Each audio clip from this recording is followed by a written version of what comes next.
Kogi State, north central Nigeria, is becoming a house of commotion over assassination attempts.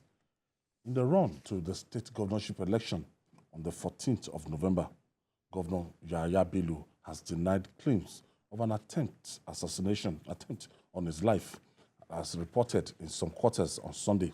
Debunking the claim, the governor said what happened was a minor fracas between the military and the police attached to his convoy, which was resolved within 5 minutes. Let's hear from the governor.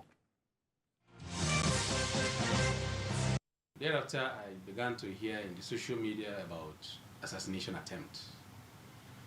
I want to state categorically very clear, dear Nigerians, distinguished ladies and gentlemen, that there was no assassination attempt on me, Yahaya Bello, the executive governor of Kogi State, by the military or by anybody. Between Kogi State and FCT, it is a secured route. Thanks be to God Almighty and members of the military, the Nigeria Police, the DSS, the Navy, the Civil Defense, the vigilantes, and the professional hunters, and all the citizens of our dear state. We have been able to secure that route, courtesy these various agencies and bodies that I enumerated. So, nobody would have attempted to assassinate me or anybody in my convoy. The politics heated in Kogi State, run up to this election. I remember 4 years ago, it was something like this. And we are close to another election. And there was a press release that was released around after 4 yesterday. And around after 11, I saw a counter press release from the governor. What is happening? This one has absolutely nothing to do with politics. Yes, there may be tension as we move closer and closer to D-Day. But this has nothing to do with politics. It's just a case of undisciplined security operatives on both sides, on the side of the governor and on the side of the joint security personnel on the Abuja-Lokoja highway. The incident, the first incident, happened around Natako, where the sweeper convoy of the governor usually moves. It's always about 5 minutes ahead of the governor.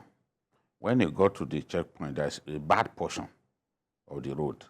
So one of the naval personnel, they now said, tell your governor to come and fix this road instead of packing money up and down. First and foremost, that is not a Kogi State road, it's a federal road. Kogi and Niger State have some of the worst federal roads in our country, some of the worst network of federal roads in our country. I remember that this Governor Bello, Yahaya Bello, had a quarrel with the former minister of Works over the state of Ganaja Road. So that is that. No governor will be happy to see federal road, in such a bad state, especially when he uses it from time. Governor Bello doesn't travel by air within Nigeria. He goes by road. Anyway, no matter how far the place is, he will go by road. So he uses the road more than any Nigerian governor. I know that. So when he said that, of course, the governor's security people were angry and they confronted him. That was the beginning, that was the first incident. Then as they moved on, the governor saw the sweeper convoy at that location. And he tried to find out what was amiss, but they resolved it and moved on. But by the time they got to the front, around Kwali or so, the security men had informed their colleagues that one of their men was molested. So they then said, okay, we are not going to let the governor's convoy pass unless he surrenders the person who molested their colleague. That's why I said, in the first place, how you can think as soldiers that you can stop the convoy of a governor. It is the height of irresponsibility. Discipline. For which, except someone like Governor Bello intervenes, those people will lose their jobs. It is the height of irresponsibility to stop the convoy of a governor, no matter the situation. What are you doing on the road? Why would you try to stop a convoy? The governor had to call the chief of army staff. You can imagine how bad that was. It's indiscipline. Yes, I blame the governor's people that, yes, they probably overreacted, but it does not mean that you should then go and wait for the governor far away and then say you are blocking convoy. To what end? Somebody that you know has access to Aso Rock, has access to your bosses. You want to block his convoy. So at the end of the day, see what has happened. This was what happened. Now the commissioner went and issued a statement about an incident I did not witness. How do you explain that? I don't want to criticize him on this forum because they will twist it. But there is no reason, even if you issue a statement, you should have shared it with your governor to say, oh, I've issued this statement. What do you think, sir? The governor can, by himself, authorize it. Because it was a complete antithesis of what happened. It's completely antithetical to what happened. Nobody wanted to take the governor's life. Who now? You want to kill a white lion. For what? Nobody will attempt, you know the kind of security, and that's why people were asking that, who would attempt this in broad daylight? So it's completely untrue that they wanted to take his life or something. No, nobody wants to take his life.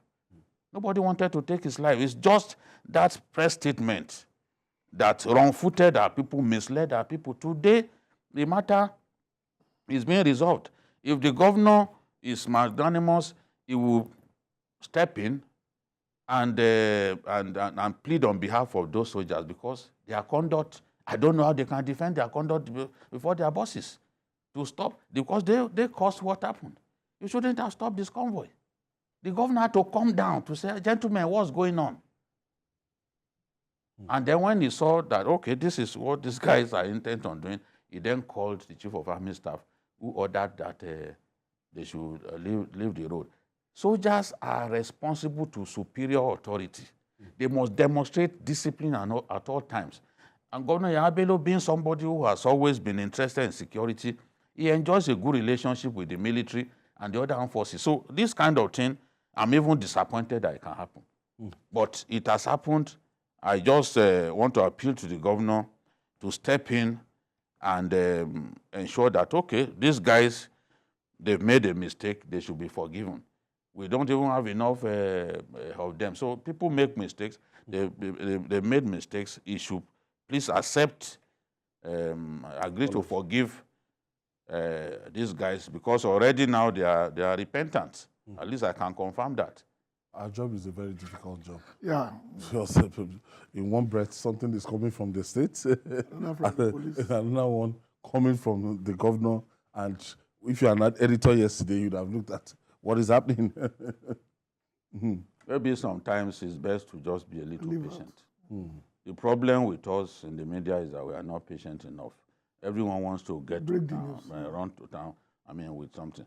And that's why I always say that your correspondent, where you have a correspondent, you should trust that correspondent over and above everybody. What have you seen? Is this the accurate summation of what happened?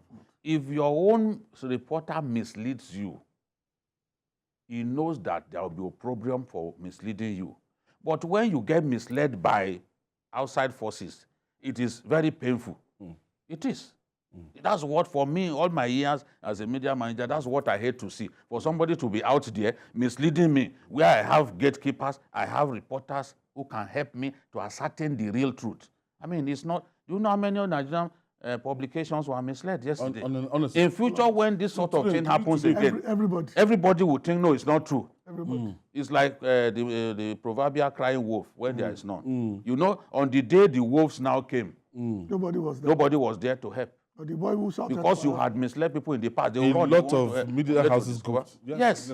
I'm just saying this this part of your own story. I'm just saying this. That's what happened. No, it's unfortunate. That's what happened, because I called the governor to say what happened, sir.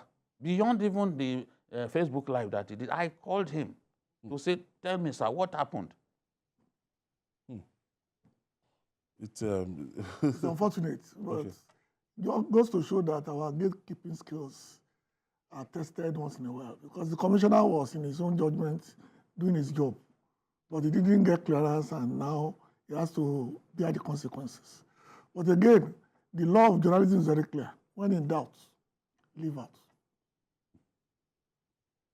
I think he misinterpreted the fracas. He misinterpreted the fracas to be an attempt, assassination. an attempt on the man's The life. press release was not ambiguous. He was saying it to authority. And he was not there. Yeah. He was not there. At least the people who were there that I spoke with said he was not there. Everybody that saw it was so sure that that's what happened. Now today we all have eggs in our faces. Yes. This is unfortunate. I'm embarrassed because I also saw at TVC, we scrolled it. It's unfortunate, but we live and learn, as they say. It is well.